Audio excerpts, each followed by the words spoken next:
everyone, and welcome back to another episode of FC. I'm back today with another Chelsea talk show for you all, and I'm so happy to be back today with you all. So happy and so happy to be joined by you all.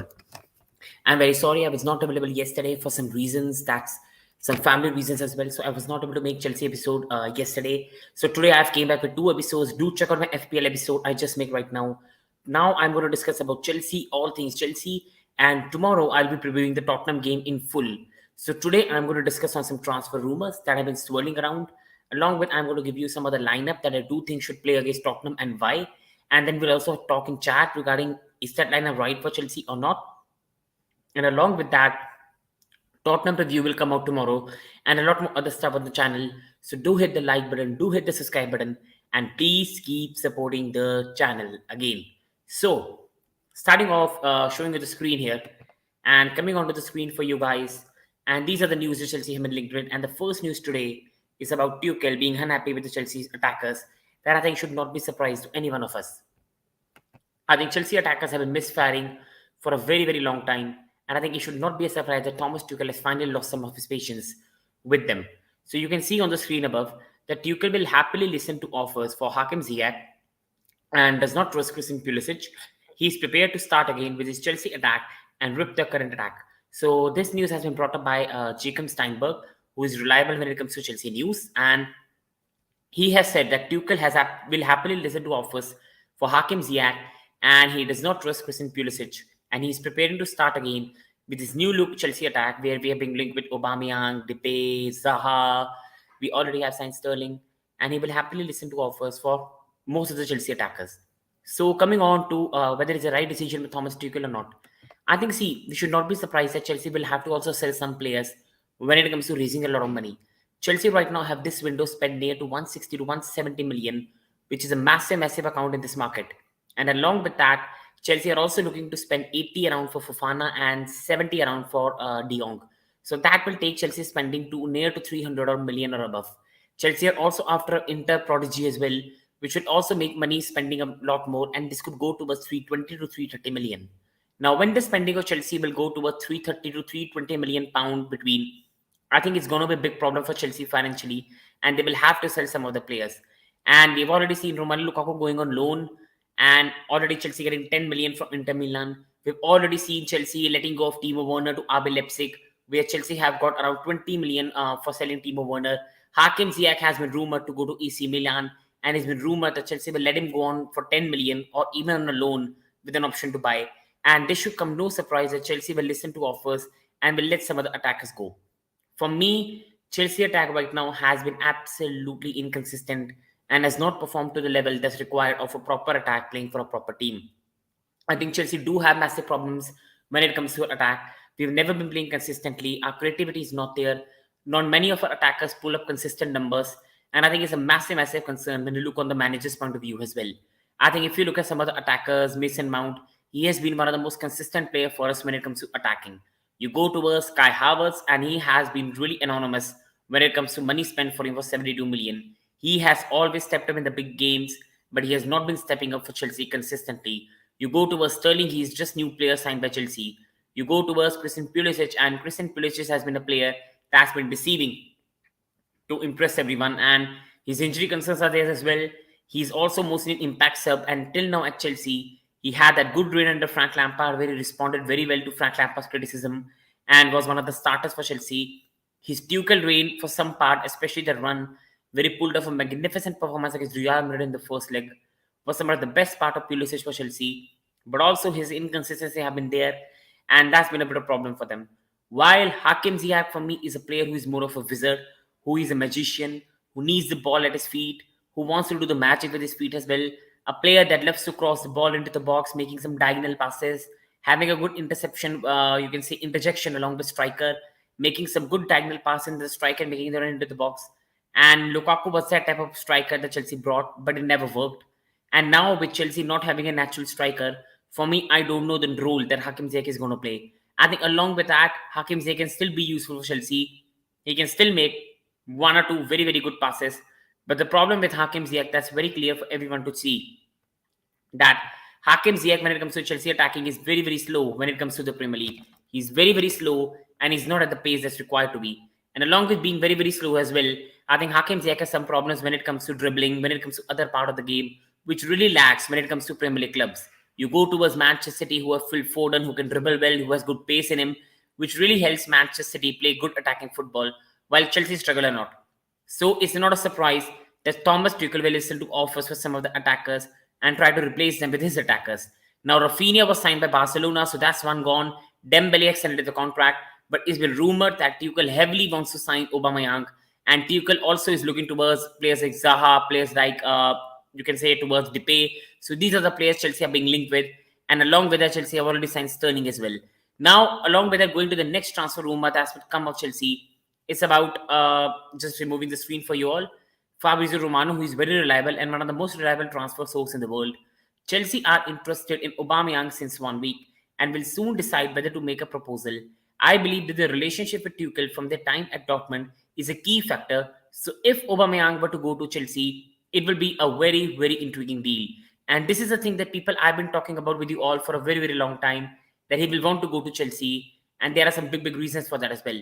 If you see above as well, Thomas Tuchel and Pierre-Emerick Aubameyang enjoy a very, very good relationship from their previous club as well. So they do have a good relationship among with the club. They are, along with that, had a good time with Aubameyang, scored a lot of goals as well. So that's a key factor when it comes to Aubameyang. And along with that, Aubameyang is a player Chelsea require with not having a natural number 9. I've been telling you at the start of this video as well that that's the reason Tuchel will listen to offers for Pulisic. He will listen to offers for Hakim Ziyech because he wants to make the attack in his own fashion now, and he's getting the backing by the Chelsea owner. Aubameyang will be perfect guy to replace both Werner. So big up to Football Creek, guys.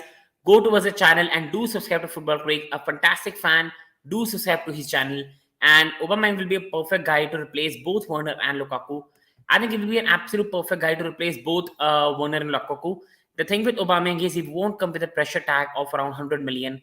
So that's the number one thing that he has got in his favor. That he won't come with any pressure of signing for around 100 million. Number second, he has got a better attitude on his head than Romelu Lukaku. And he has a better footballing skill than Romelu Lukaku. His first touch is good one, and he is in the right position at the right time. Aubameyang pressing is also very, very good in my opinion. So that's also a big factor when it comes to Aubameyang.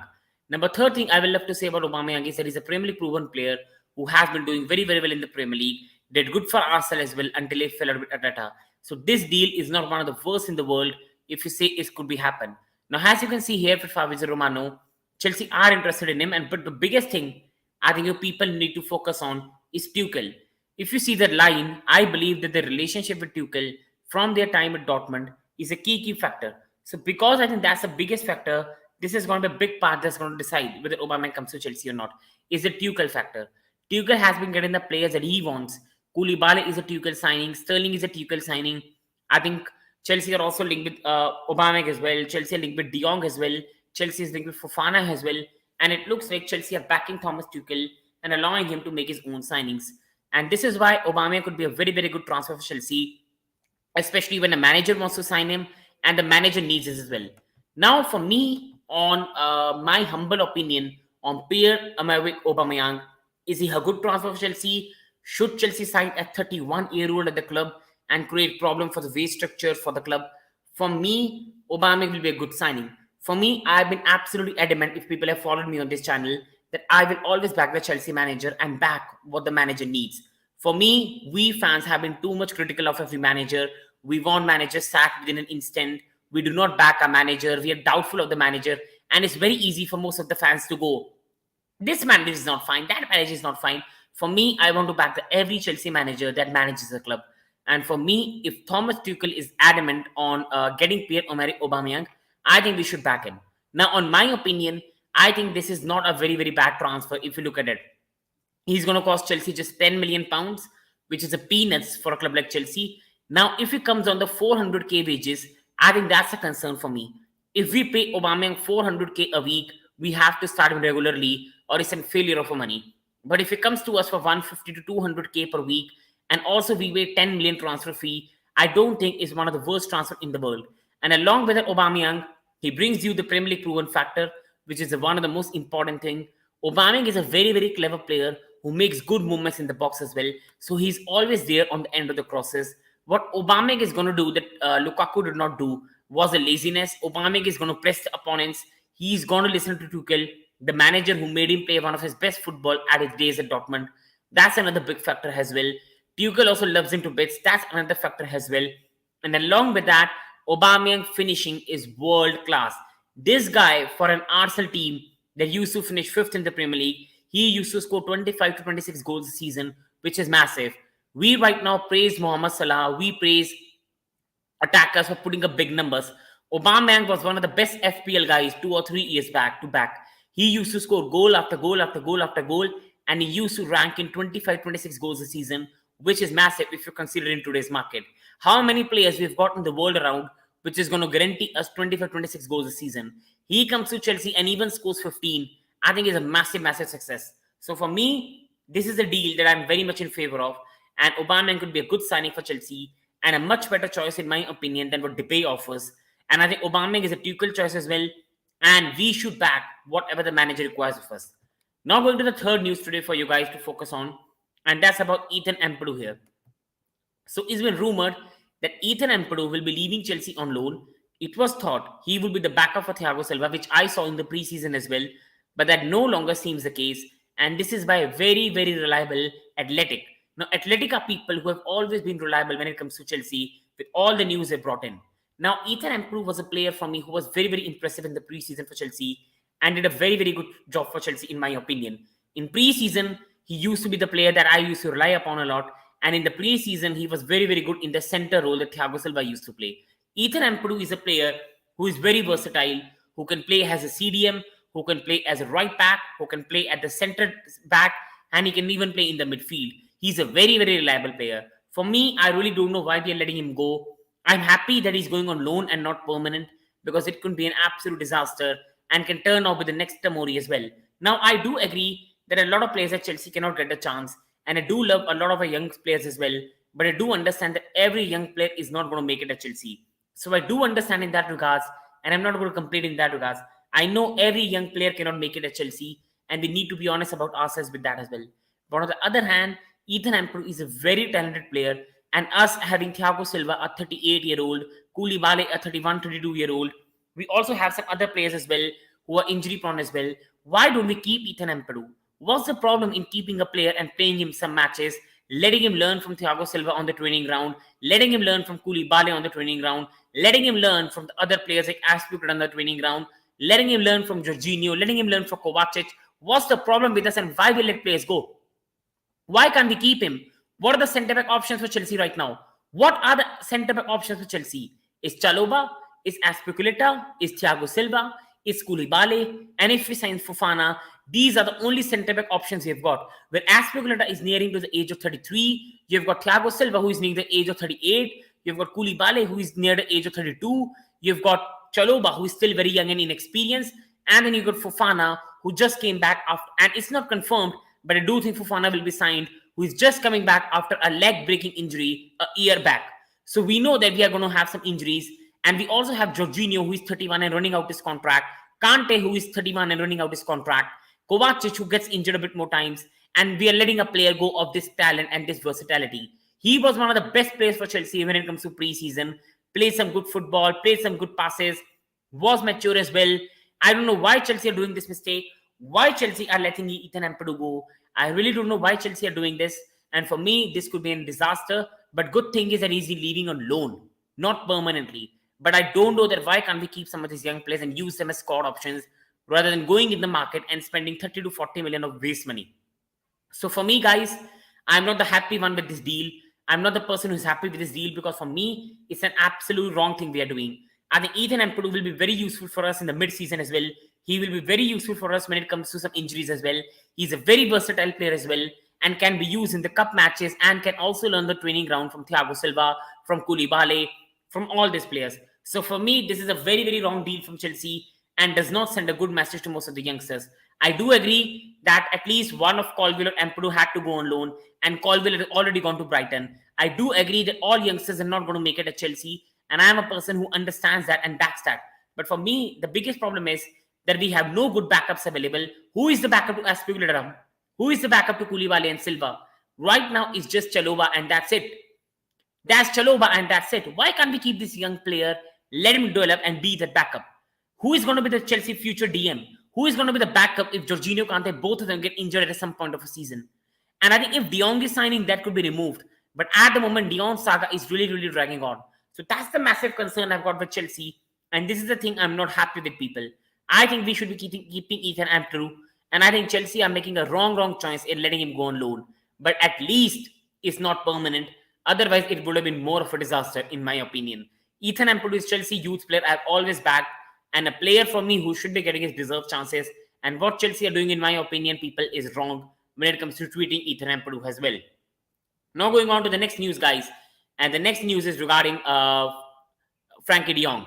Now, follow CFC Pace. He gives every Chelsea news and is a great account. So, Romero says he has news on Chelsea's proposal for Frenkie de Jong. And Romero says Chelsea will be presenting an offer of 63 million plus 12 million or 67 million plus 8 million. So both a total of 75 million. He's not said anything else. Now you saw a video coming out today of Frenkie de Jong being abused by some Barca fans as well. And Barca also do need money if Barca dream of signing Bernardo Silva. Barca at the moment are unable to register Christensen and Frenkie, and that could be a big problem for Barcelona as well. And this is why Frenkie de Jong will be sold either in next 2 or 3 days or either on the deadline day. But Frenkie de Jong will be sold, and I don't even think a wage cut will suffice as well. Frenkie de Jong will be sold, and that's the final. And if you see this deal here, Chelsea have been very clever the way they are putting it. It's 63 million plus some add-ons of 12 millions, or it's 67 million plus some add-ons of 8 million. Now the problem is that Frenkie de Jong is asking for his deferred wages, and that's the biggest problem in the deal, in my opinion.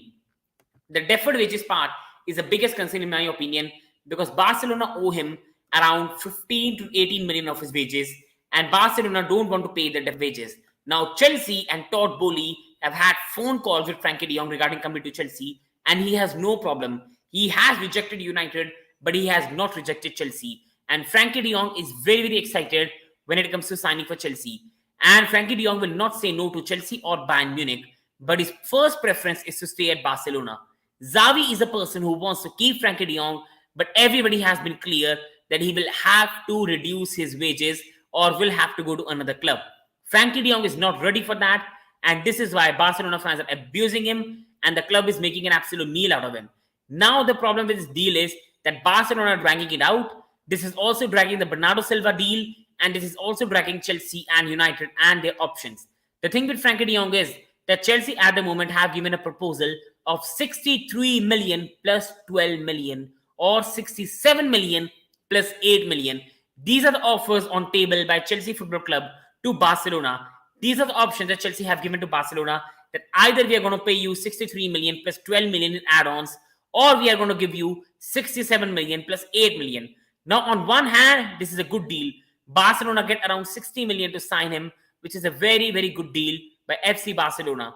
Along with that, Chelsea also pay them add-ons which go in some future as well. But now the problem is that deferred wages of 17 to 18 million are going to cause some problems, and Barcelona want that covered as well. Now, if Barcelona want that covered as well, Chelsea might have to pay above 75 to 80 million, and that could be an absolute disaster, guys, in my opinion. And for me, this is why the deal is dragging, and this deal will only be solved if Frenkie de Jong and Barca come to a settlement, or the clubs come to the settlement of dividing the deferred wages among them. For me, this is a very good part.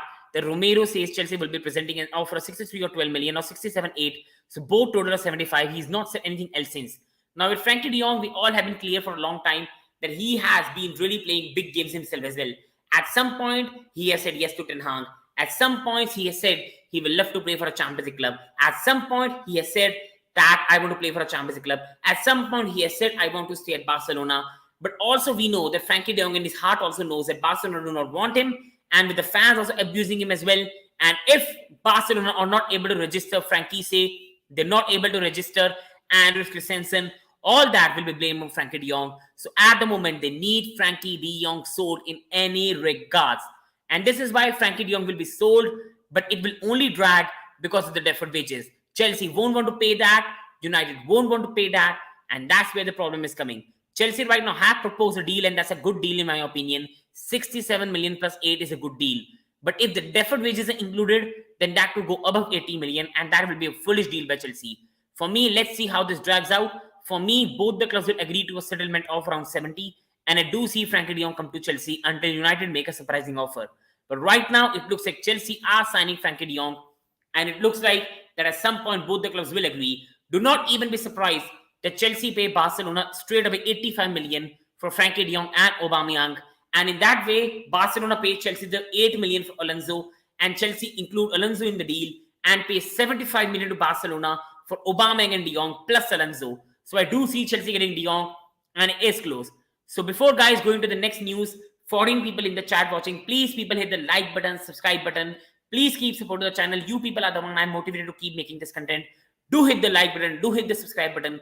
Please support the channel and please like the video you're watching so more people can join. So Danish Bhai is in the chat. Hello Bhaiya, Glazers out. I do believe Glazers are making a big error, and Frenkie de Jong will be a big slap on the face of United if they're not able to sign him.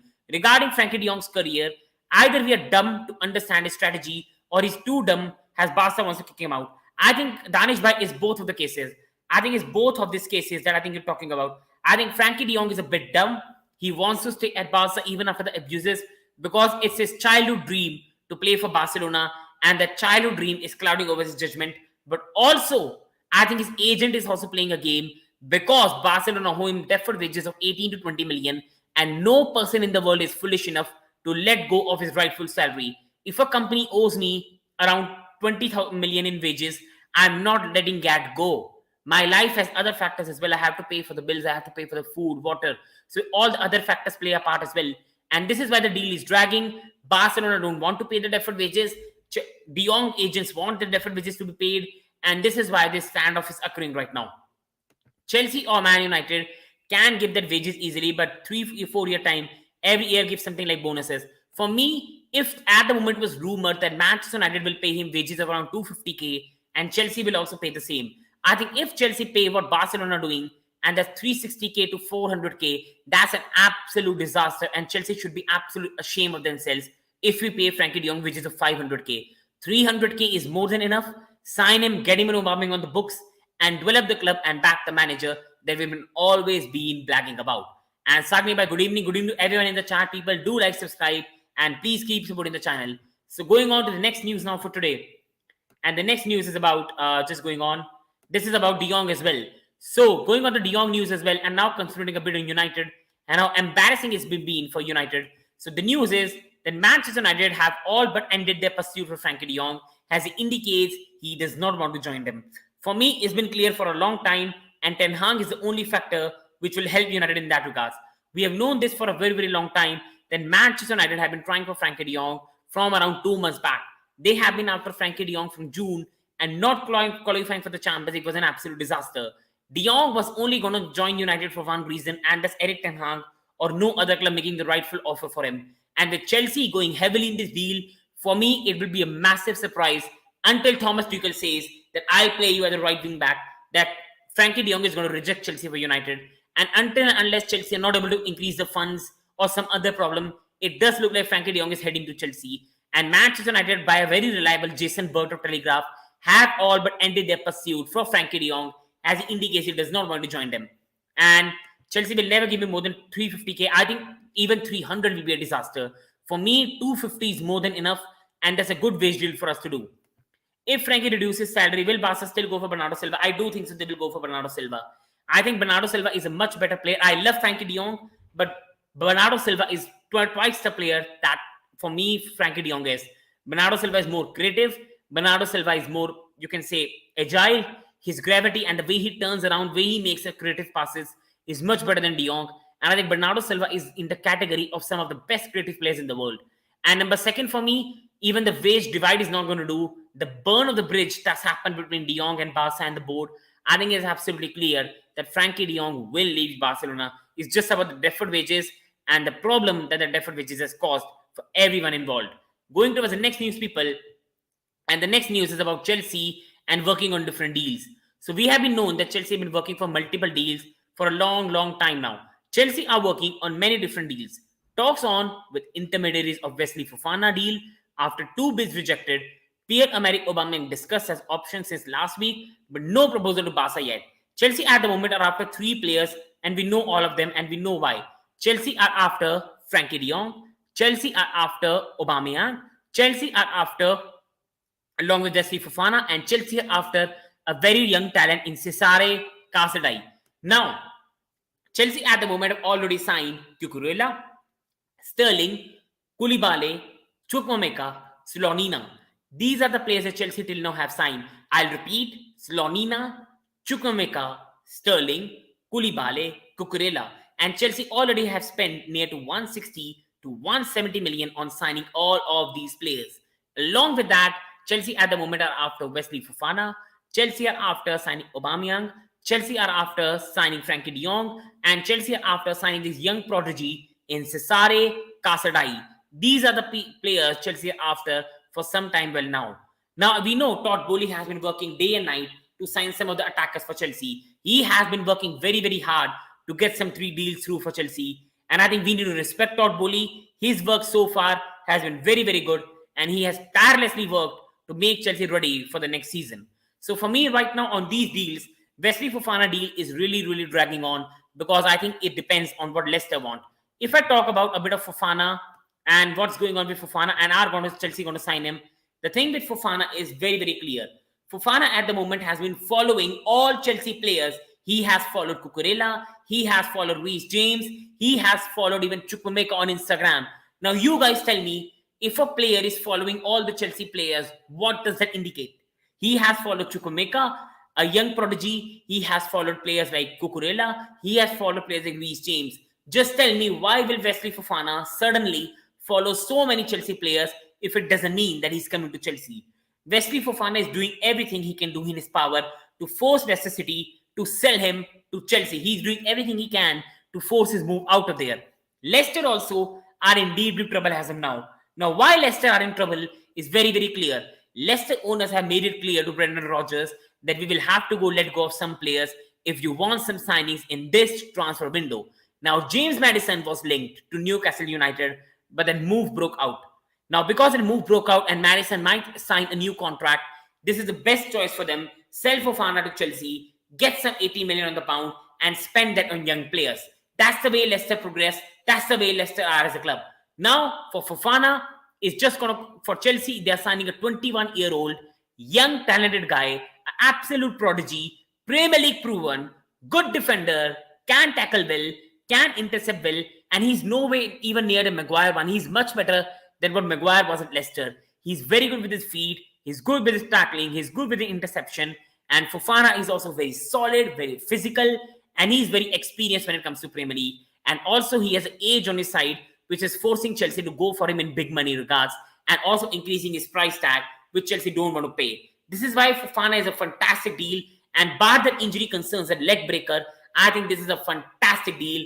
That is a fantastic deal by Chelsea. But the only problem with the deal is that Leicester want 80 to 85 million, Chelsea want to pay 70 to 75 million. I do think that because Levy Colwill went to Brighton, who Leicester wanted, I think Leicester are taking a bit of anger out on Chelsea. And because Colwill would have slotted in for Fofana and they would have given Fofana to Chelsea, because Colwill has been signed by Brighton and Leicester are unable to find a replacement right now, that's the reason dragging out. For me, it doesn't make this mental sense that Leicester will reject 75 million offer from Chelsea. They are not that idiots. And they also know they cannot keep an unhappy player on the books. The only reason Leicester are doing all this is very, very simple, is Leicester at the moment are unable to find a replacement. And that's the reason Leicester are doing this. We have to be honest with ourselves. And this is the reason Chelsea is doing all this stuff. Leicester are doing this stuff to get the best money out of Chelsea. And that's the reason for this. So now going on to some chats, people. And I will be taking some chats from the people that are brought in. So some questions have come in here as well. And Abhishek Bhai has joined the chat as well. So welcome, Abhishek Bhai. And thank you so much to join. So Tech News Daily, I think, tell us more about Frenkie de Jong. So, sir, on Frenkie de Jong, coming to you on the news for Frenkie de Jong, these are the news for Frenkie de Jong. They are saying that Chelsea at the moment have prepared an offer for 63 million plus 12 million for Frenkie de Jong, and also an offer of 67 million plus 8 million. So Chelsea are ready to go to above 60 million range and in between 70. And then on the second news of Frenkie de Jong, it's clear that he's rejected Manchester United and he's indicated he does not want to join them. And going on to some other chats as well, Chelsea is not in depth. Chelsea is making signings of 2 windows. We're not in less. I think people need to understand the concept of FFP. FFP is about 3 years and not 1 or 2 years. FFP is regulated in 3 years. So Chelsea are confident that in 2 years' time, they will be able to sell Lukaku to Inter and get some money on him. Chelsea is confident that they will be able to sell players like Ziyech, Werner, and get some money on that. So Chelsea and FPP is about 3 year program, and Chelsea can spend big money this window and recoup that by player sale after player sale. You have to remember that Barkley's contract will end next year, Batshuayi contract will end next year, Werner has already gone for 20 million, Alonso will leave for 8 million, Ziyech will leave, Lukaku will leave next season as well. So a lot of Chelsea players will be leaving, which will be leaving a lot of money for Chelsea to spend as well. And then it's great. Fofana's requests a club for transfer as well. He has done that. Fofana has done that. He has been following a lot of Chelsea players, but it's just about Leicester decreasing their pride and selling that player. Go all out for Fofana. Frenkie de Jong is more of a luxury signing. Fine if it happens or it doesn't, but we need a centre back. I think I will just say one thing, a bit of conspiracy theory in that regards. Do you see Chelsea building a Frenkie de Jong and Declan Rice midfield for the future? For me, the only concern, people in the chat, please, you also reply as well. I have got a Frenkie de Jong in an honest way. Is Frenkie de Jong at the moment comes to a midfield that already has Kante, Jorginho, Kovacic. Now, I am a bit confused. Do Chelsea want to go with Kante, Frenkie de Jong? They also want to go with Kovacic, and they also want to go with Jorginho. So do Chelsea want to make a great 4 midfield where they can keep rotating and make a midfield like Chelsea used to have earlier in ACN, Macaulay, Lampard, all the type of midfield? Or are Chelsea afraid that Jorginho and Kante are going to run their contract out and are getting Frenkie de Jong as an insurance so that some other club does not pull the deal away? But for me, the only biggest concern is if Kante or Jorginho are 1 year left on a contract and they are running it out, why don't we throw them and sell them away? I love Kante, I love Jorginho, but if Kante or Jorginho are running down their contract, then we need to sell them and get some money on them. If Kante and Jorginho are ready to extend the contract, then it makes a lot of sense for Chelsea to have Kante, Kovacic, Jorginho, Frenkie de Jong, and keep rotating them. Just think a midfield of Kante, Kovacic, Frenkie de Jong, Jorginho. You can rotate these 4, and that's one of the best midfield in the world. But because Jorginho and Kante have just 1 year remaining on the Chelsea contract, the only concern people I've got in my heart is, are Chelsea signing Frenkie de Jong for strength in midfield? Are Chelsea signing Frenkie de Jong for a future investment? Or are Chelsea signing Frenkie de Jong to replace a Kante or a Jorginho? And if Chelsea are replacing Frenkie de Jong, for Kante or Jorginho, and they're running out of contract, then why we are not selling one of them and get some of our money back and not making mistake like United did with Pogba and getting nothing for them? So going to the next question as well, does team hide its transfer internally like deal is already done? It happens, but for me, if Chelsea at the moment have been very, very early when it comes to announcement, people have to be very clear that Chelsea at the moment have announced transfer whenever they've got the chance to. So Chelsea this window has been working very, very differently when it comes to other club. Cucurella was signed and it was confirmed immediately. Koulibaly was signed and it was confirmed immediately. Sterling was signed and it was confirmed immediately. I think it's Leicester who are dragging this deal to the slowest part. Fofana 80 million is too much. They can include a player. He played 7 to 8 matches previous season. I think previous season, Sagneva, he was absolutely injured. He was struggling with a leg break injury. So I think that's the reason he did not play much last season. So I think that was the reason that Fofana last year did not play. And that's the only concern I've got with Fofana. He's coming back after a leg break injury last season. If a player suffers a leg break injury, it's a massive, massive concern for me, in my opinion. I think that's the only thing that's putting me away from Fofana. For me, Fofana is one of the most talented centre-back in the world, and paying 80 million for him is nothing big in today's market when you have to pay 60 million to get Richarlison. But the only problem I've got with Fofana is that leg break injury, and I do not want another Chelsea player who is injury prone. That's the only concern I've got regarding Fofana. Going to the next question as well, and Leicester want Hudson-Odoi. Hudson-Odoi is wanted by Leicester. Hudson-Odoi is wanted by Borussia Dortmund as well. It's clear that Thomas Tuchel now prefers Loftus-Cheek as his right wing back. And for me, I admire Hudson-Odoi a lot.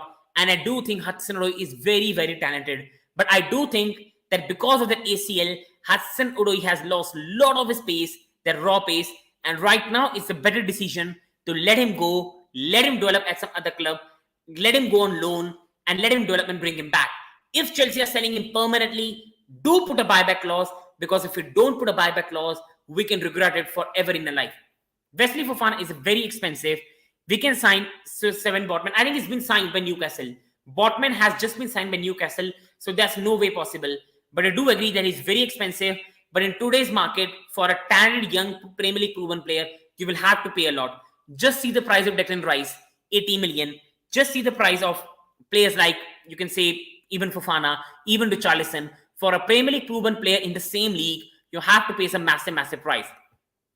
Rodgers said Chelsea made 2 offers which were nowhere near the desired evaluation, no new bid. I think he's just trying to be a bit more, you can say, clever in the press conferences. Chelsea have made the offer. For me, Abhishek bhai, I do think they're playing a bit more games with us because we did not give them Colville, and they are looking for some replacements in the market before they sell them. Abhishek, I agree. And Tech News Daily, I think, living under rock, and he already signed for Newcastle. Yeah, I cleared that.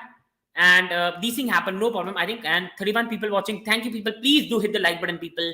Please subscribe, people. It means a lot. So many people are watching. It doesn't take even a second to give a like. Please subscribe. It only helps keep me motivated to continue bringing videos for you. I'm going to bring in great contents for you guys as well. So please subscribe and please keep into the channel. And admin Tamzula is best. I don't know about that, sir, so I apologize for that. Jorginho can leave, that's why. I do agree. I think one of Jorginho Kante might leave this window. And this is why I think Chelsea is surprising everyone. Do not be surprised that Jorginho might leave. Because for me, at the moment, with Jorginho not extending the contract, him being on his final contract, Chelsea paying some big money for Frenkie de Jong, it doesn't make sense for Chelsea to keep a player who is not extending his contract and will go for free next year. Kovacic is still not the first choice CM for a club. I think that's mad. That's mad. I think I'm very surprised. But I think, Abhishek bhai, I think Thomas Tuchel made it very clear in his press conference after the Watford game. He said Kante is the Kevin De Bruyne, Van Dijk of Chelsea, which was clear that when Kante is fit, Kante is going to play. And right now, it looks like he prefers Jorginho over Kovacic. I'm a cheaper alternative to Fofana. So now, guys, going to the next news today. And now I will take questions after this news as well. The next news for people that is about going to the next news is about lineup. This is the final part I'm going to talk with you about. The likely lineup that I want Chelsea to play against Tottenham Hotspur. So this is the lineup I want us to play against Tottenham Hotspur for the game this Sunday. A big game. Tomorrow, guys, do subscribe to the channel. Preview will be coming out of the match between Chelsea and Tottenham Hotspur. So preview will be coming out tomorrow, guys. So do subscribe, do like, and keep your bell notification button on, because the preview for Tottenham game is coming out tomorrow and will be live at time as you will be signing with this channel. You will know about that. So now going on to this lineup here, guys. And for me, this is the lineup I want Chelsea to play against Tottenham Hotspur for a match this Sunday. I think I want us to go with Mendy because we have no other choice. Chelsea have no other keeper available. So Mendy is the only option we can go with, in my opinion. I think Cucurella, Silva, Koulibaly is a difference I want to go with. People, I love Cesar Azpilicueta to absolute bits. I love Cesar Azpilicueta to bits of my heart because he's one of, if not the best servants I think you can get for a club. He has been so loyal to our club, so kind to our club, and I think he has been so good for us as well. But Cesar Azpilicueta against the likes of Harry Kane, against the likes of, you can say, Son, gives me nightmares at my nights as well. For me, I do not want to see Cesar Azpilicueta come up against the likes of Son, Kane, Kulusevski. For me, we need to go with Cucurella because Cucurella provides us that versatility, and Cucurella can create a very good combination with Chilwell as well. If you see the lineup that you are seeing on the screen right now, Mendy is the only option we have to go with because Mendy is the only Chelsea keeper we have got who is at the level. I think Cucurella is the option we should go with because Cucurella is defensively solid. He's more pacey than Cesar Azpilicueta, and Cucurella is going to create a very good partnership with Chilwell. So it could be Chilwell playing as left centre-back. It could also be Cucurella playing as left centre-back. And Chelsea is going to make so many movements which will irritate the mind of Tottenham Hotspur and Antonio Conte. For me, there's no other alternative than Koulibaly at right because the next option Chelsea have got is Chalobah, who I respect a lot, but he's not at the level.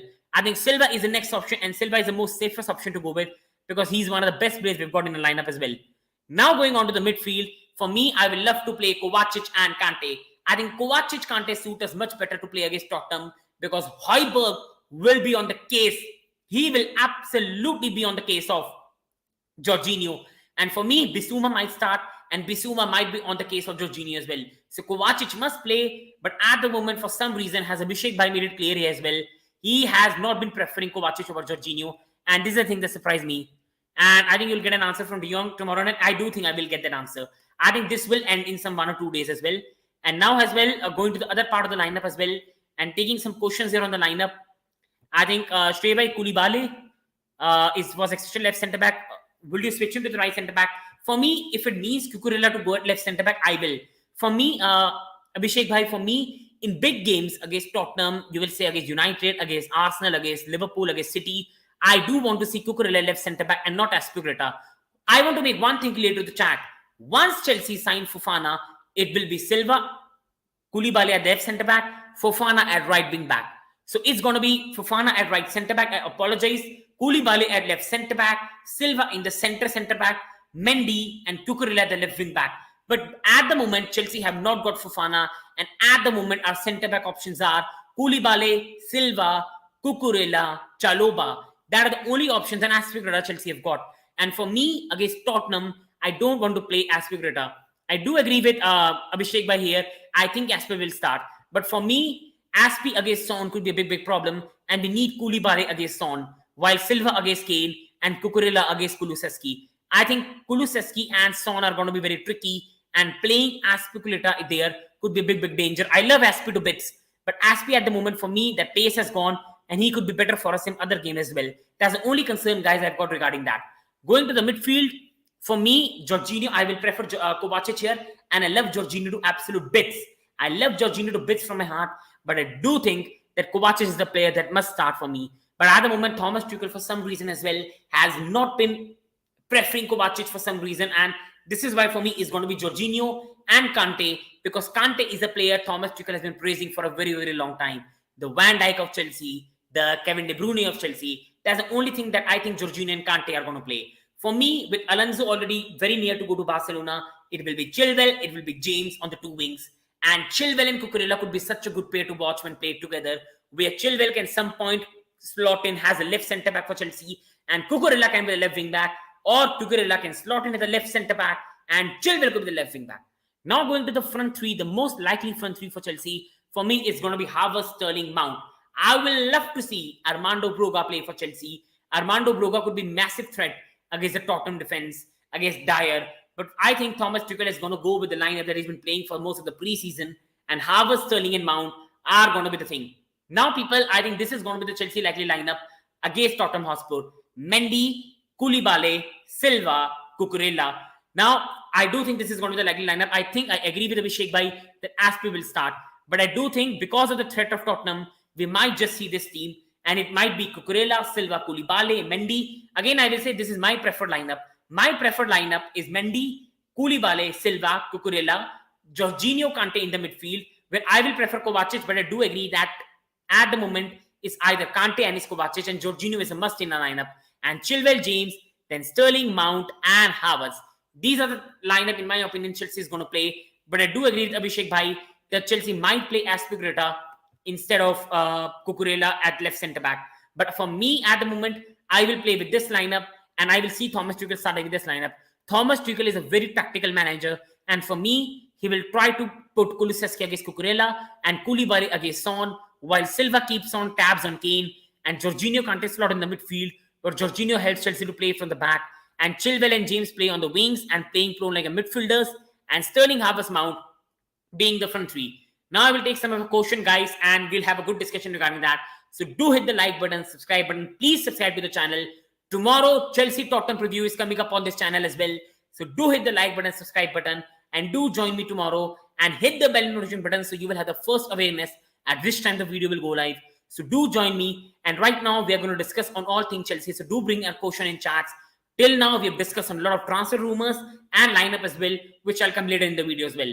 So taking some question on the chat as well, and some players, I'll take this question. Some players need to change the position to revive their career, like Jolinton from striker to CDM, Cancelo right back to left back. Hudson-Odoi needs to learn that as well. I do agree with that, but I will also say, football tweaks, that a lot of players also are perfect at one position and do not need to be shifted. For me, the problem with Hudson-Odoi was that Hudson-Odoi lost the pace in him, and once a player with ACL injury loses the pace in him to take on a player, to dribble past a player, sadly, as an attacker, you just might be finished at a club. And that's the only concern that I think Hudson-Odoi fell out with Chelsea. Since that injury he got against Burnley, I think he lost the pace. I think he lost the burst of pace he used to have. And that's the only reason I think he fell out of the order. and that's the only reason he fell away from the heart of the Chelsea fans. Because for me, I love Odoi, and I do think Odoi is one of, if not the most talented player we have got in the academy. But the problem with Odoi is the injury has made him lose his pace, and we have seen with players like Ruben Loftus-Cheek, once you get that massive injury, it really means an end of a career as well. Tapsosa had a long-term contract signed, 15-minute release, the good option for backup, but first team action, I agree. I think he might just be too young for the lineup right now, and I have no knowledge about him right now. But Fofana for me is a better option if you're just going to pay 70 to 80 million pounds. Can Chelsea use Kante in Fofana deal or Jorginho? I don't think that's possible. Kante is a big part of Chelsea. Thomas Tuchel has made it clear that he's the Kevin De Bruyne or Virgil van Dijk of Chelsea, so no. And Jorginho, at the moment, also no. I think Jorginho at the moment, if he goes, will go to Italian club, and that might be Juventus or the other club as well. So I don't think he's going to stay in the Premier League if he leaves Chelsea. And I love Jorginho as well. So I love him to bits. We have Chalobah as well. Yeah, we do have Chalobah as well. And he's a very talented player, but sadly not at the level. And I've taken some questions from here as well. Now taking a bit more question. Will Chelsea be willing to pay Frenkie de Jong's deferred wages? I don't think so. I don't think so Chelsea will pay that. And I think Barcelona and Chelsea have very, very good link till now. I think they have very, very good link among each other. Alonso going on the other way as well. So I think that's going to be very, very interesting in my part. Bring up the like. Please, people, hit the like button, subscribe button, and please keep supporting the channel, guys. Hudson Roy is a supermodel. He ain't a football player anymore. Injury ruined the gem. I agree. Injury ruined the gem, and he was a very talented player. I will never forget the pre-season where he made an absolute toast out of Hector Bellerin. But that's what injuries are. It ends career. It ends in disappointment. And that's the only thing that's been very, very disappointing with the injury. And Potato Bhai is there, bhai. I've known him from Almighty Blues FC channel as well. So do go there and subscribe to Almighty Blues. Thank you so much, sir, to join the chat. And I will say there are a lot of Premier League content as well. Premier League game week prediction will be coming on this show. Tomorrow, sir, I will be coming with Chelsea Tottenham preview. So I do hope you subscribe, and I do hope that you join the chat tomorrow when I'll bring the Chelsea Tottenham preview. So do join, and it will be a big pleasure for me, sir. And he says that Tottenham are going to win. I won't be surprised, but I'm seeing this match end more in a draw, to be honest. And Koulibaly can play on any side along the back three. I agree. Koulibaly at the moment is such an experienced defender. These type of players don't need a lot of insurances. These players can play at any position at any time. And Koulibaly, for me, can play at any position. Yes, his preferred position is left centre back. But for me, he can slot in because of the world-class ability he has got. That's the world-class ability he has got. And this is why, for me, a player of Koulibaly's caliber can play everywhere. So, at the moment now, I'm going to go again one by one more quickly on the topics that we discussed today. And then I'm going to end this video. So, people who have joined in, do like, subscribe. A lot of content is coming on the channel as well. So, please support the channel. It only goes a long way. 52 people watching. It doesn't take a lot of time to subscribe. So, people do subscribe and please keep supporting the channel. And TCSB brother is here as well. So, do go to TCSB. Easy to remember. Go there to the channel and subscribe. Great content. And he has always been supportive, a great person. So do subscribe to his channel as well. And Frenkie de Jong joining United. At the moment, sir, I don't know about this, to be honest. I really don't know about this because it's been rumored for a long time that he's going at some point Chelsea, some point United, some point nowhere. So that's the only thing. The de Jong saga is really going on a long way. Because yesterday, Jason Bird came out with the news that he won't be going nowhere here. I'm just going to show you. Jason Bird is very reliable as well. And he said that Manchester United have ended their pursuit because of de Jong not signing them. So it's very confusing in that regard, sir. And going to the next question. And the next question is Eric Dyer is underrated. For me, Eric Dyer, I won't say overrated, but I won't say underrated. But I do say Conte has taken him to another level. Conte did the same with David Luiz. And Conte has done the same with Ben Davies and Eric Dyer. He has taken him to another level, in my opinion. And watching the All or Nothing Arsenal episode 6. For me, I haven't watched that, but people are saying it's fantastic. So I think it's good to see football in that manner and seeing how the football is behind the scenes as well. And official confirmed Nikolo Vlasic leave West Ham to join Torino loan until June 23, includes a buy option as well and valid around 15 minutes. Thank you so much, sir, for the update. And Vlasic is a player that's at the moment gone an absolute failure. West Ham paid around 30 million to get him, and now he's going on loan. So it is an absolute disaster in my opinion. And now official, Tyler Dibbing has joined Chelsea from Southampton 1.5 million. That's a future signing in my regard.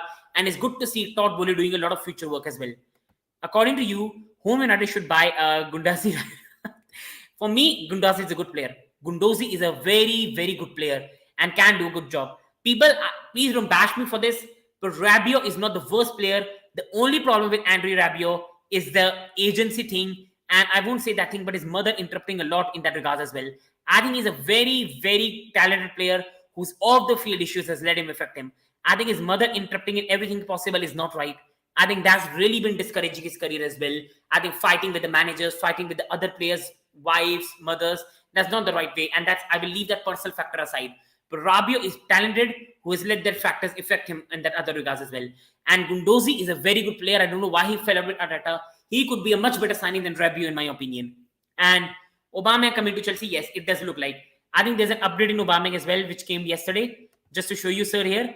And this is the first update that Chelsea have been going for Aubameyang in a big way, and it's because of Thomas Tuchel. Thomas Tuchel wants to sign Aubameyang. They've known him from the Dortmund days. And the second news was also in this way, that Todd Boehly has been working very hard when it comes to multiple deals. And Chelsea at the moment are very, very close when it comes to signing Aubameyang.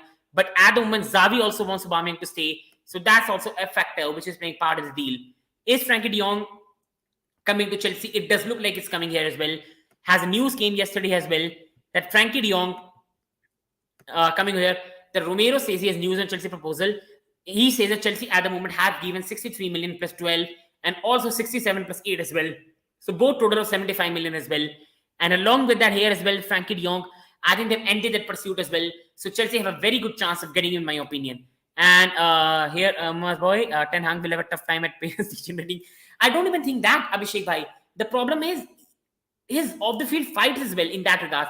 I think Mama's boy, that's a different factor. But the problem is, why are they fighting with the agents, coaches? How can you fight with them? There was a story that I think her agent, a mother, waited for Laurent Blanc to come after the match because he was thrown in reserves and waiting for them in the parking lot. That's not the right thing. Intimidating a coach to play, I think, your son is not the right thing. And I think this is where Ten Hag is going to have a lot of problem on a team that's already have a lot of attitude problems, in my opinion. This lineup is the best for Tottenham. I do agree, and thank you so much for agreeing with that. This is the lineup, guys. I went for the Tottenham match. Just bringing you this on the screen. For me, this is the best lineup Chelsea can go with Tottenham. There's Mendy, Silva, Cucurella, Koulibaly, James at the right, Chilwell at the left, Jorginho Kante in the middle, Sterling, Mount and Havertz. For me, Cucurella is a much better option against Tottenham than Azpilicueta because I do not want Azpi to be coming up against Kane, Son, Kulusevski. And I think Chilwell and Cucurella are going to make a good pair among them as well. Now going on to some news as well. What about Wilfried Zaha? I do think Chelsea are linked with Wilfried Zaha, and it's clear that 25 million will be enough to sign Wilfried Zaha. 25 million will be enough for Chelsea to sign Wilfried Zaha from Crystal Palace. So that's a good news for Chelsea, that 25 million might just be it if they really want to sign Wilfried Zaha from Crystal Palace. Now, Wilfried Zaha is a player I've admired for a very, very long time. Wilfried Zaha is very, very talented. Wilfried Zaha is also a Premier League proven player.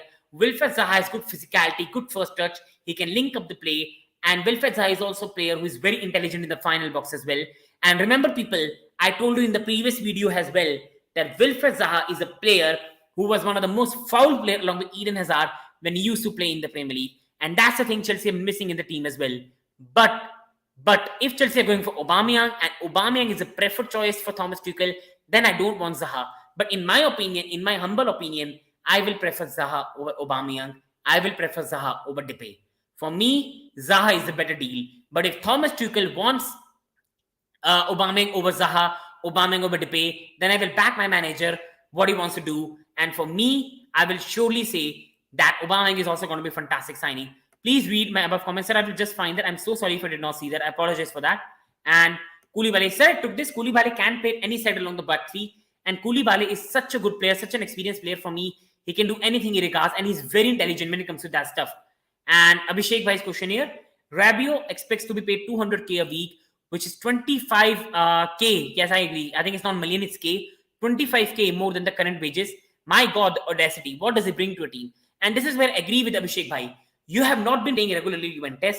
You have been absolutely awful at Juventus, and still you want to demand big wages. For a player that wants to prove a point, he will want to take a wage cut. Just see Timo Werner. Timo Werner has just went to Leipzig, took a wage cut, went there, and now wants to play. That's what you call a true professional. A professional that wants to play and even reduce his wages. But Rabiot has always been like that, so I think we cannot comment much on that. And Prashant Bhai in the chat as well.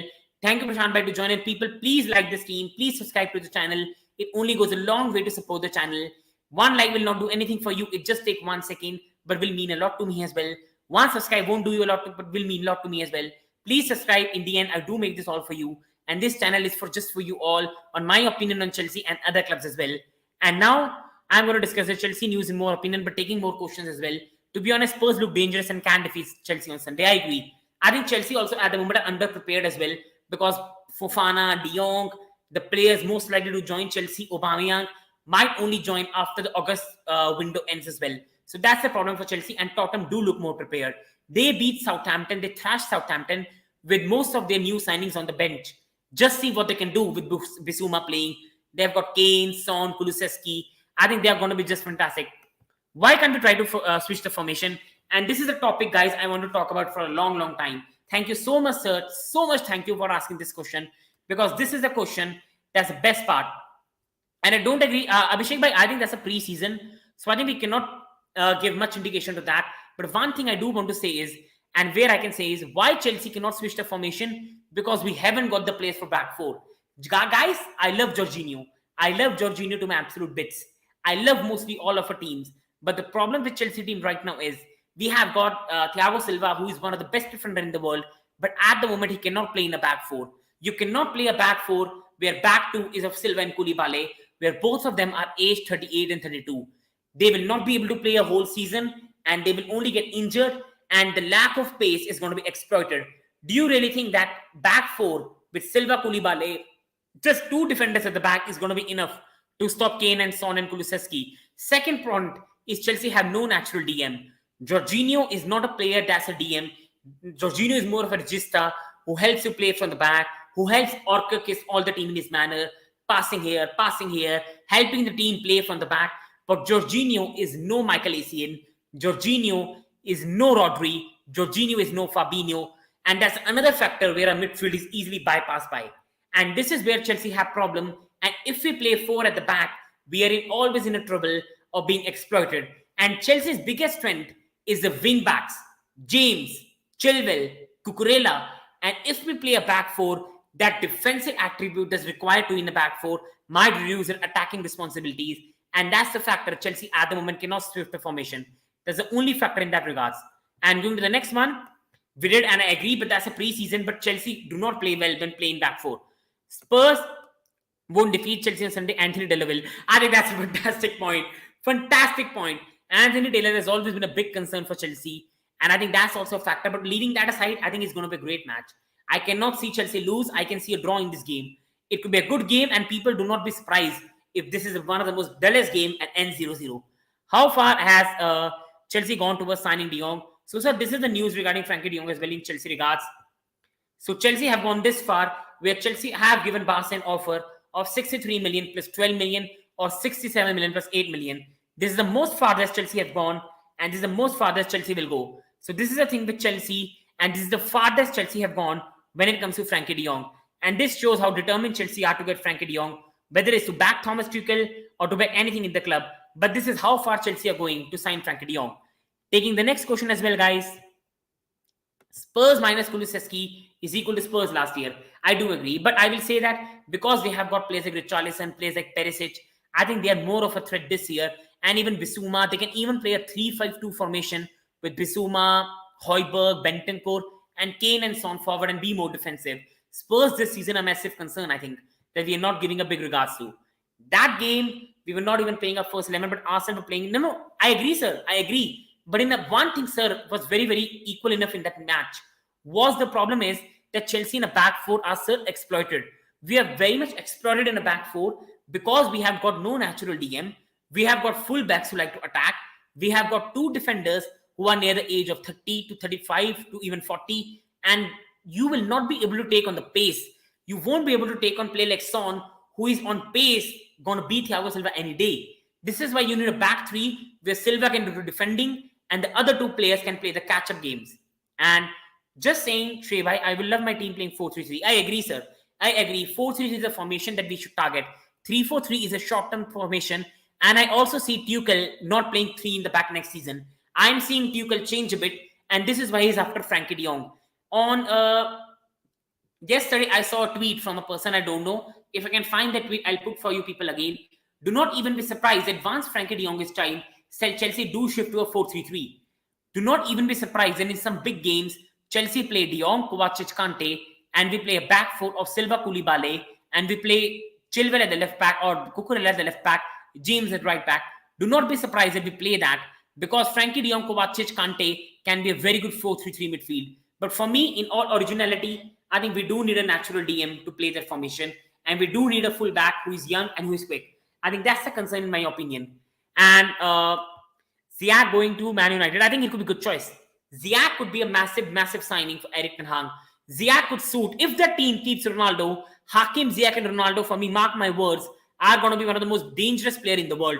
Hakim Ziyech is a player I have nothing but respect for at Chelsea. Fantastic guy, fantastic professional, fantastic player. And Hakim Ziyech has got that magic in his feet. He has got a vision that no other Chelsea player has, that not many footballers in the world have. The only problem with Hakim Ziyech is he's not very quick with his feet. And because he's not very quick with his feet, the problem with Hakim Ziyech comes is when he's not quick on his feet, he cannot dribble quickly, he cannot run quickly. And in the Premier League, you're always caught on in that regards. And that's the problem with Hakim Ziyech. And that's a thing that really disturbs me in regards to Hakim Ziyech. But for United in a team that is Ronaldo, I think he can do a fantastic job. And more chats coming in. And like and subscribe, people. Please, people, do subscribe. It only means a lot. And keep support the channel, guys. It means a lot. Thank you so much, Abhishek Bhai, to be here. And please, people, do subscribe too. Like, it only means a lot and helps me to keep continuing the channel and the content. Let's build this dream team. I think we are trying to do that, sir. I think we have already trying to sign De Jong, Fofana, sign Sterling, Koulibaly, Cucurella. I think it's going to be a bit more long-term rebuild.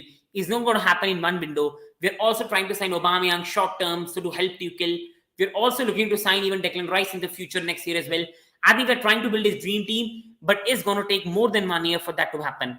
Ziyech will love playing in a 4-3-3. I think he will love it. I think especially a team which is a striker, which makes the movements, and he has enough time on the ball, I think he's going to do a beauty for the team. Ziyech nahi jana chahiye because हमारे पास winger ही नहीं है.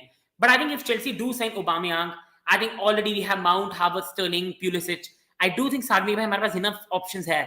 क्योंकि Mount है, Havertz है, we have got Pulisic, we have got Sterling, and then if Aubameyang joins and Broha is also there, so we have a lot of options as well.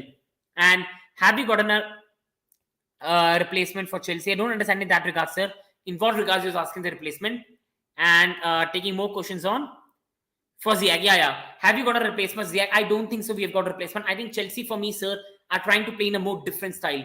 I think Chelsea now are moving to a more structured attacking duty. I think we are more going to see Mount, Havertz, Sterling, or a Mount, Sterling, Aubameyang attack for Chelsea next season. I think that's what Thomas Tuchel is going with, and we are not finding in Hakim Ziyech like to like. I think Chelsea are trying to go with more false nine type of attack. We will rely more on movements rather than the crossing into the box. And 87 watching, please people do like, subscribe, it means a lot. And please keep supporting the channel, guys. And Curious Harry sir is here as well. Fantastic channel, a fantastic guy. Go to his channel, Curious Harry, and subscribe. And he's a fantastic fan, Barca fan, but has got a lot of knowledge as well. And if we get Frenkie de Jong, the next transfer will go for Rice. I do agree. But I think it will depend on what's the status with Jorginho and Kante. Because Jorginho and Kante only have one year contract remaining. Do they extend the contract and we sign Frenkie de Jong?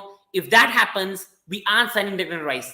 But if Jorginho Kante do not extend the contract, then that means either both of them next year are leaving, either one of them is leaving, or either one of them is leaving this window, or even both of them is leaving in this window. I think that's the thing we have to look forward to when it comes to that regards.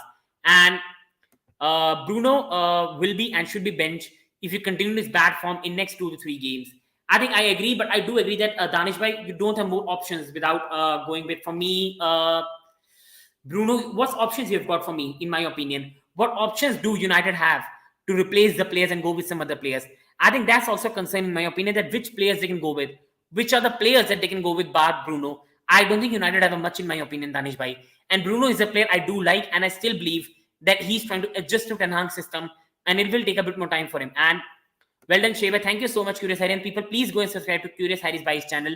Fantastic channel. And will Chelsea sign both Zaha and Aubameyang? No. I think it's going to be one of them. Either it will be Wilfred Zaha or either it will be Pierre-Emerick Aubameyang. I want Wilfred Zaha, but if Thomas Tuchel wants Aubameyang, I do respect Tuchel. And what manager wants, I'll back that. Greetings from Somalia. Thank you so much, sir, to watch. It only means a lot.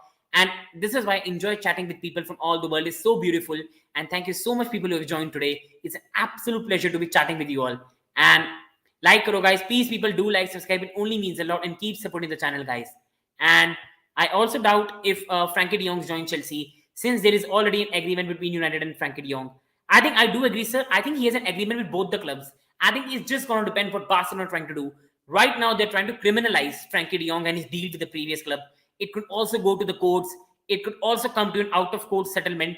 I think that's the problem with Frenkie de Jong. And this is why we cannot do anything. Because right now, all the news that's coming out, sir, is so at the moment, you can say, changing. Now it says Chelsea are giving an offer for him. But now it says that United ended their interest. And this is by a reliable source in Jason Burt as well. So it's very, very unclear, sir, so far. And recently, Kante started to slow down. He could not even control and pass the ball. I'm worried, yes. But I think with Kante, the thing is that if Kante is fully fit and ready, he's the best player in the team we have got. Kante is still one of the best players in the world when he's fit. But the problem is, Kante cannot play whole season. Kante cannot play in 2-3 games, 2-3 days, one game. He cannot play 2 games in a week. So with Kante, you need to give him proper rest or putting yourself in absolute trouble, in my opinion. Now, yes, I do agree. I think that's the reason the United might try to sign him or might get his deal. Then apologies for my mispronunciation. I think Frenkie de Jong is going to be fantastic for United, and he has got the relationship with Ten Hag. Adding another striker will boost our attacking. I do agree. I think Chelsea do need a striker. I love Havertz, but I need Havertz to play near to the striker rather than playing as a striker. I think that's his game, in my opinion. And Priyansh Bhai is here. I think Frenkie de Jong and Fofana will join Chelsea. I agree. But at the moment, the way de Jong saga is going, I won't even be surprised if he joins United or even stays at Barca and Bernardo stays at City. Chelsea has an upper hand because of UCL, and if both offer equal money, then he will go to Chelsea. I agree. I think he's also trying to wait. See, this was, I think, given opinion by Football Creeks, and this is opinion I am also staying by so far. The thing that I want to say, people, and I want to be very honest, is be ready for a surprise. If Bernardo Silva goes, I think City are going after Paqueta, but do not even be surprised that City go after Frenkie de Jong. I think this deal has a lot more going on it, and do not be surprised that some surprise happens in this deal. And Ampadu needs to remain and has a backup for Silva. And this is where, sir, I'm very angry with Chelsea. This is the news regarding Ampadu. So Ethan Ampadu will be leaving Chelsea on loan. It was thought he will be the backup and for Thiago Silva, but no longer seems the case. And this is by a very reliable athletic. For me, Ethan Ampadu is a player, sir, I want to keep. He is a very versatile player. He can play as a centre back. He can play as a right back. He can play even in the centre defensive midfielder. He can play as a centre midfielder as well. He has got good range of passing, good head, determined boy. And I think we are doing a big mistake if we let him go. I think it's a massive mistake by Chelsea when we only have Chalobah, Koulibaly, Silva. If we sign Fofana, then Fofana, Aspi, only 5 centre backs on our books for 3 positions, where 3 of them are above 30 years of age. That's a massive concern, and we must keep Ampadu. But at the moment, Chelsea are letting a lot of them go, and at the moment, we have to back what Thomas Tuchel is thinking, and I do love my manager, so I'm backing them in that regard. Will Chelsea miss Lukaku and Werner? I do think Chelsea will miss Werner in the Champions League game, sir. I do think, sir, that Chelsea will miss him in the Champions League game. Werner was beautiful. Werner was beautiful when it came to Champions League game, because in Champions League, nobody could park the bus against Chelsea. This is the good news. Nobody in the Champions League could park the bus against Chelsea. And this is why we used to play against teams who used to attack us. Werner in the space, and he gave us some of the best displays in the Champions League as well. For me, we will miss Werner in the Champions League, but not in the Premier League. And Lukaku was an absolute disaster, not just on field, the more off field. Interviews, fights, and everything with the manager. And I don't think people miss him, to be honest. And he will not generate it because no UCL and Ten Hag pull. I think Ten Hag pull is working. I think Ten Hag might try to convince him. But the problem is Barca and the UCL pull. I do agree with the UCL pull one. Hello, Chelsea Blues is here. Thank you so much, sir, to join. It's an absolute pleasure to have you here. And will Broha start against Tottenham? I want him to start, sir. I do agree. I want Broha to start. I think Broha will be a better option than Havertz for me in this match. With no disrespect intended to Havertz. I love Havertz to bit. But I think Broha is a better option in my opinion. But for me, at the moment, Thomas Tuchel has been preferring this attack in the preseason. So I do see Havertz being the player that plays in this match. And Todd Boehly plans to redevelop Stamford Bridge one stand at a time, starting with the West End. Owners are bringing back in school signage to Stamford Bridge. Thank you so much, Abhishek Bhai, for this update. And he's doing a lot of good things right now. Todd Boehly at the moment has made fantastic impression when it comes to Chelsea fan. If we get Frenkie de Jong, No. I think Conor Gallagher will still be kept because at the moment, sir, the only problem I am getting is are Chelsea signing Frenkie de Jong to compete with Kante, Jorginho, Kovacic? Are Chelsea signing Frenkie de Jong to replace Kante or Jorginho? That's the problem. I won't be surprised if Frenkie de Jong is signed and Jorginho leaves Italy. That's the only confusion I've got. If Chelsea are trying to build a midfield of Kante, Jorginho, Kovacic, and de Jong, and we extend the contract of Kante or Jorginho, who have just 1 year remaining on the contract, then yes, Gallagher will have to leave. But if you sign De Jong and Jorginho and Kante, both of them running their contracts out, then one of them might have to leave for us to get some of the transfer fee, and then I can see Chelsea keeping Conor Gallagher. And going with some more question as well, and there's already agreements of I think it's both. I still agree. It's with both clubs. I think Ten Hag has Frankie De Jong has agreement with Chelsea as well as United. But now it comes to the fee agreement, and once that fee agreement is made, then it comes to Frankie De Jong's choice. If Chelsea United pay the same fee, then Frankie De Jong has to decide which club he has to go. If Chelsea United don't pay equal fee, then he might go to the club which pays the fee that required. But also we need to remember the off-field factors. The off-field factors in regard to Frankie de Jong and the criminalization of the case as well. That's a big point. I think we should not forget, people. That's a big, big part. And going to the next question as well, and that's from Danish Bhai here. If one of the two paid a deferred wages 17 million, it will hurt in long time, as in future other club will force us. Exactly. I do not want us to pay the deferred wages. I think it will set a wrong precedent, and signing Frankie de Jong for around 90 million is too much.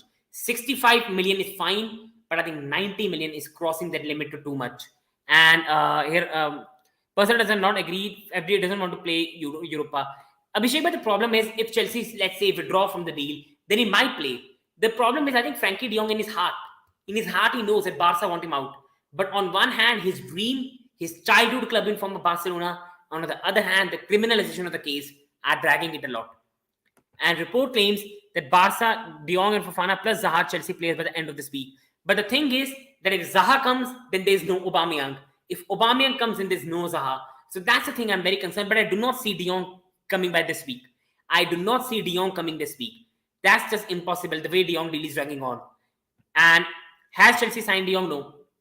But the update is that Chelsea have given an offer for Frenkie de Jong. And this is the offer that Chelsea have given for Frenkie de Jong.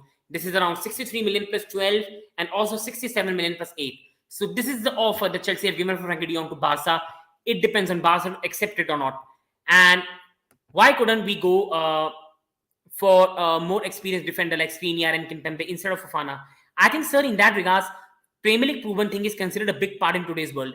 Premier League proven is a very, very big thing. And I think that's the reason, sir, I think Chelsea haven't gone for Skriniar and Kimpembe. That's the reason I think they haven't gone.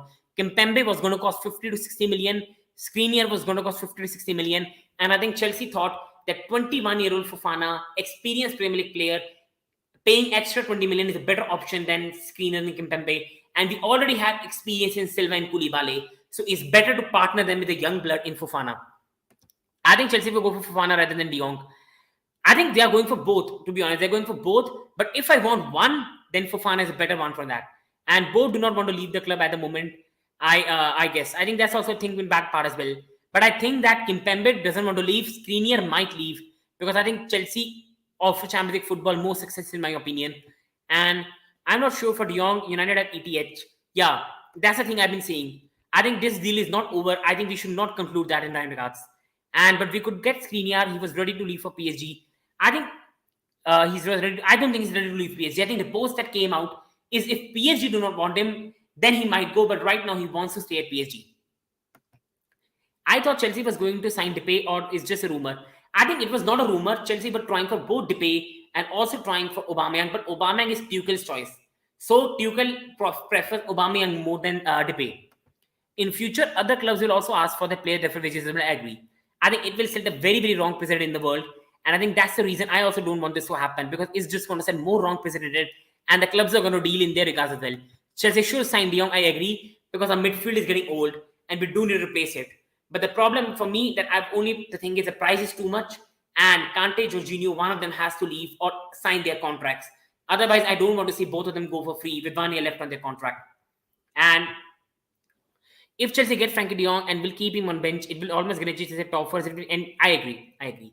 But Danish Bhai, again and again, I'm being very honest, Danish Bhai. I do think United should put their all eggs in the basket in the Europa League. I think Premier League, Arsenal at the moment are more developed than United. I think Tottenham are more developed than United. I think United should put their all eggs in the basket in Europa League. Players like Ronaldo, Sancho, Bruno, you can say in the midfield, even Rabiot, you can say players like Luke Shaw, Malacio, players like Varane, players like Maguire, Martinez, players like Diego Dalot, players like David De Gea, these type of capable players. And then even I think Garner is a much better player than McTominay.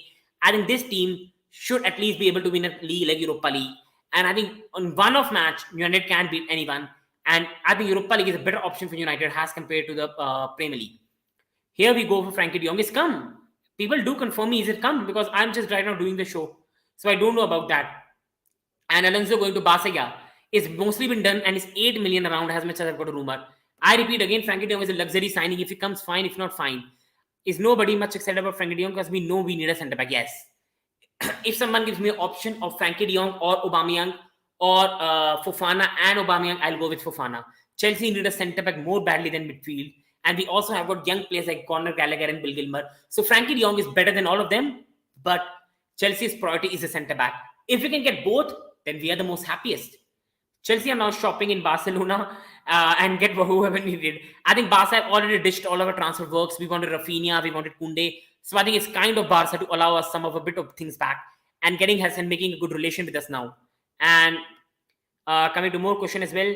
I think Sam, thank you so much, Sam. He's my brother as well, so thank you so much. And great Granada, thank you so much. And if we pay deferred wages in future, other clubs will also ask their players. Yes, I think that's going to set a very, very wrong precedent. And Kovacic and De Jong could upgrade our centre midfielder. I agree.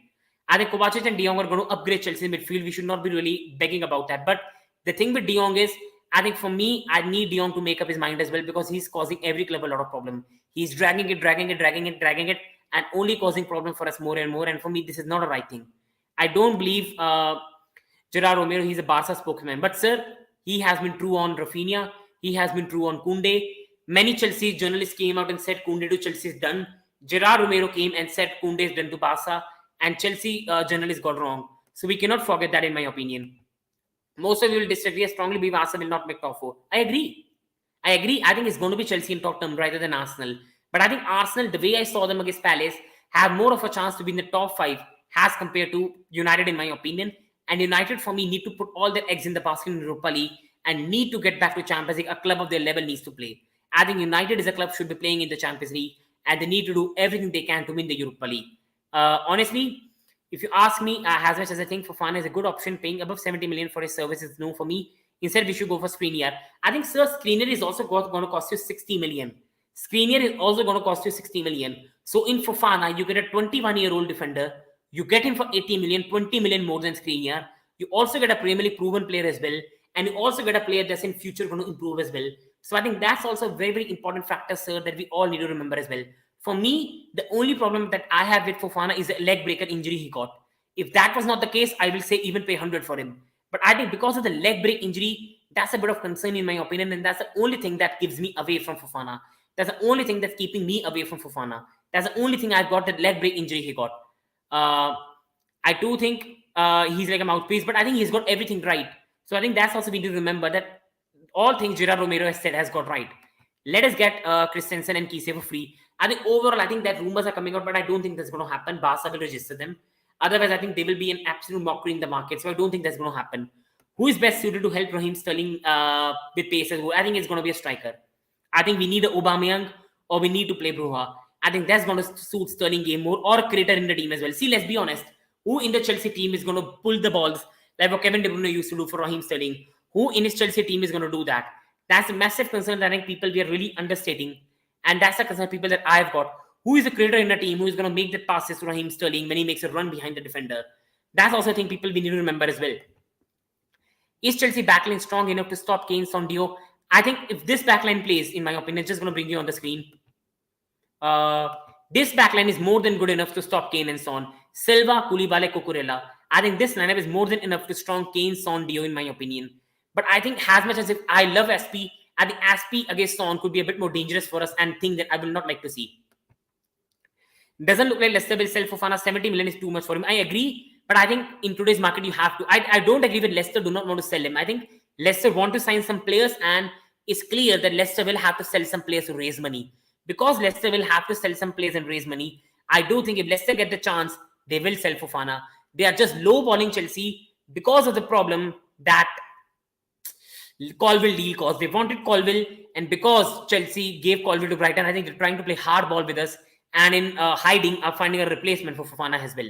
And what are your views on Aubameyang's discipline issue? I think that's a concern. But the only thing that I've, in that favor, got positivity about is this reason. Just bringing on the screen as well. This reason just.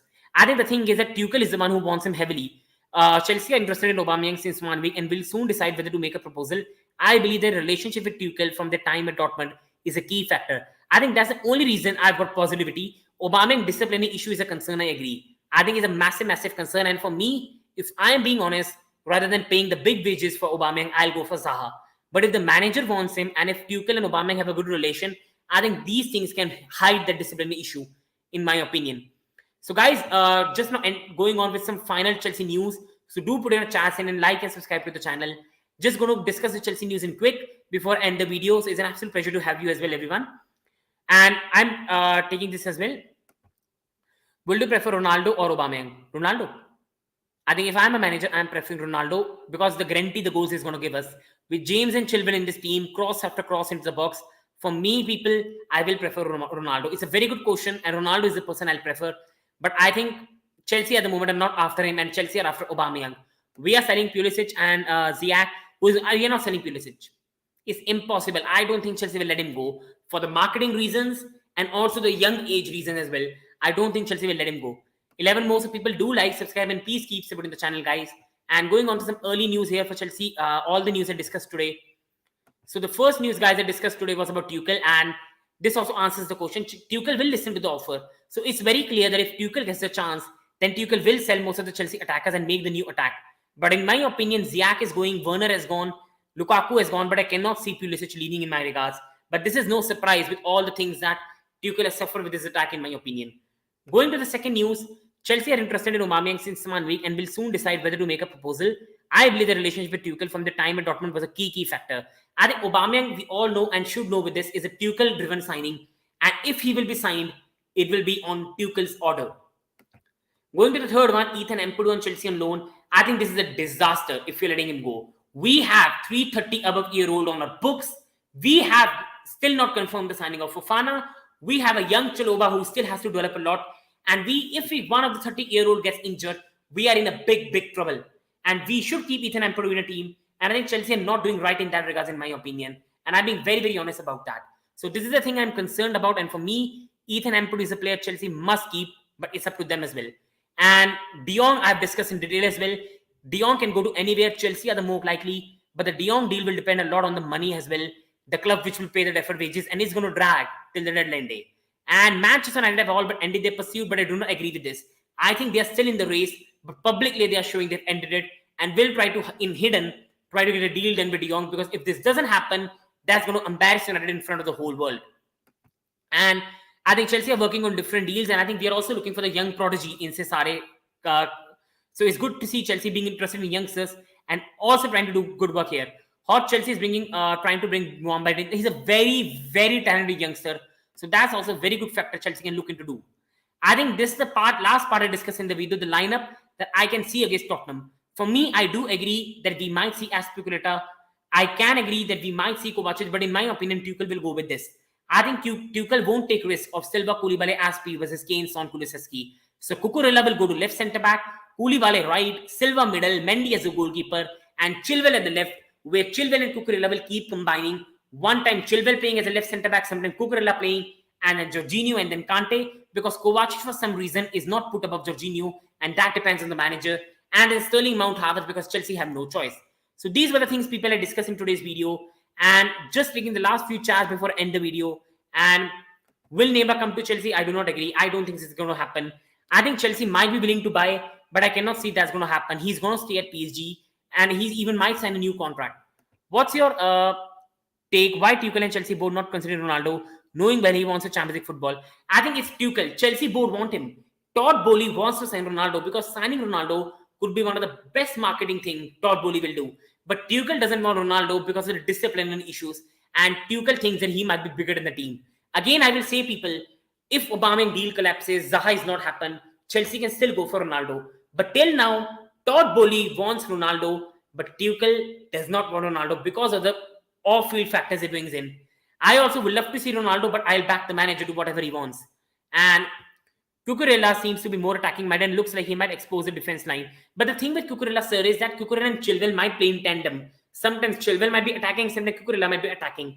But because they have got that pace, I think they can handle Kulusevski much better than Aspi can do. Or when Koulibaly play at the left and Aspi will have to face against Son, I don't think Tuchel will want that. And Tuchel will put Koulibaly versus Son and Cucurella versus Kulusevski and Silva versus Gabe. So guys, this was my today's video. I hope you enjoyed it. Please, people, it doesn't take a lot. A lot of people are watching. Please do like. It only motivates me to keep making videos for you all. One subscribe is not going to take much. Hit the bell notification button. I'm coming with a Chelsea Tottenham preview tomorrow. So do hit the bell notification button. Be aware when the next video is coming. And then we'll have a Tottenham preview tomorrow as well. Do subscribe to the channel, like people. And please do follow me at Instagram at ShayFC and on Twitter at Shay765. Your support means a lot and only keeps me motivated more. And Abhishek bhai, thank you so much for today. You have been very supportive and with all chat. You all have been amazing. Thank you so much. And it means a lot the way you people are supporting me today. Thank you so much. And please subscribe and like. Thank you so much. And please hit the bell notification button so you're aware of the next video. So thank you everyone. I have to go. Thank you so much. Big up you all. Thank you so much, sir. Big up to you as well. Thank you everyone. And hope you have a great day. Thank you so much, everyone.